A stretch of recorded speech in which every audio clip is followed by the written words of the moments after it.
Last year's Otogi Myth of Demons turned out to be one of the year's most pleasant surprises. Developer From Software has long since been known for its quirky and imaginative games, yet Otogi also sported some astonishing production values and slick action.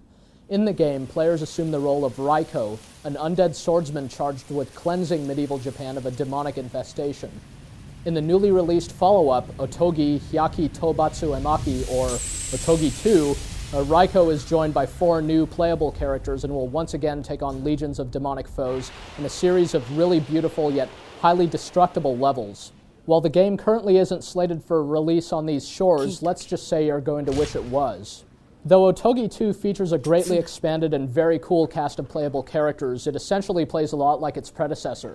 Each character feels immensely powerful. They can all leap high into the sky, execute a shadow dash maneuver either on the ground or while airborne, pull off powerful combos of fast and heavy slashes and more. Though the characters can't exactly fly, they can remain aloft while slashing in midair, and certain moves propel them even higher into the sky. Using these tactics, it's possible to remain airborne pretty much constantly, and indeed, Otogi 2's huge stages defy you to explore in every direction. They also defy you to destroy pretty much anything and everything in your sight. Apparently, collateral damage is not a cause for concern for Raiko and his allies. In fact, the demonic infestation seems to be so severe that it's perfectly acceptable and even desirable to leave every single area in complete ruin. The original Otogi game featured surprisingly realistic, destructible environments. Raiko was so powerful that his heavy slashes could demolish entire buildings, huge stone columns, things like that. And if anything, the environments in the sequel are even more destructible than those of the first game. Huge piles of treasure chests, entire bridges, massive gates, and other impressive objects can all be smashed to smithereens by any of the game's main characters. And the results are as dramatic and as satisfying as ever. You won't start off playing as Raiko. You'll initially play as the priestess Seimei, a woman clad in the traditional Shinto robes and armed with 2 powerful fans. Returning to the game, of course, is Raiko, the deathly silent swordsman from the first game. His fight is joined by 4 other companions: Kintoki, Shina, Sadamashi, and Suetaki. Kintoki is a huge man wearing a lion-shaped breastplate and wide-brimmed hat that covers his eyes. He fights with a great axe that can knock enemies back with tremendous force. Shina is a ferocious, dog-headed character wielding 2 swords. His incredible speed and whirlwind-like attacks can make short work of multiple enemies and leave tremendous destruction in their wake. Sadamishi is the most unassuming of the new characters.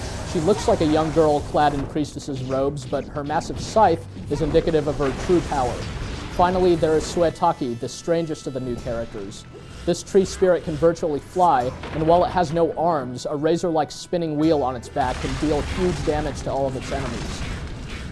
As in the previous game, in between missions you'll be able to purchase new accessories and change your character's equipment.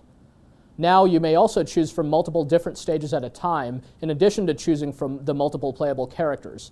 As a result, the sequel has a much less linear feel to it than its predecessor.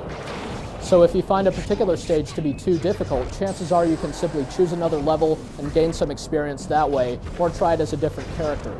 Characters gain experience points, and each level has hidden secrets in it and ranks you based on various criteria, so there is also an incentive to revisit the same stages you've already cleared. The core action itself feels pretty similar to that of the first game and is as chaotic as ever. Enemies of all shapes and sizes will crowd you and attack with powerful slashes or ranged magical spells. However, your attacks can easily strike multiple opponents. It can sometimes be difficult to tell what's going on amidst all the supernatural combat, but it's all part of the unique and mystical feel of the game.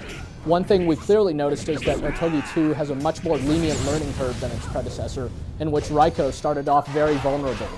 Here, the characters can take more of a beating before they're defeated, and the stages themselves ease you into the experience a bit better. Otogi 2 is import-friendly, though you'll need the right hardware to play it. Some of the menus are in English, and while the game is highly story-driven and all the dialogue is in Japanese, it's not difficult to understand what needs to be done in a given mission. It would be nice, though, if importing the game wasn't the only option. The original Otogi Myth of Demons was easily one of the most original and most memorable action games on the Xbox last year, and it looks like Otogi 2 will follow suit.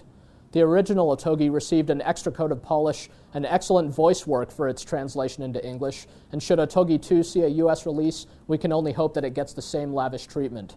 For more information on the game, please refer to the full preview in the GameSpace.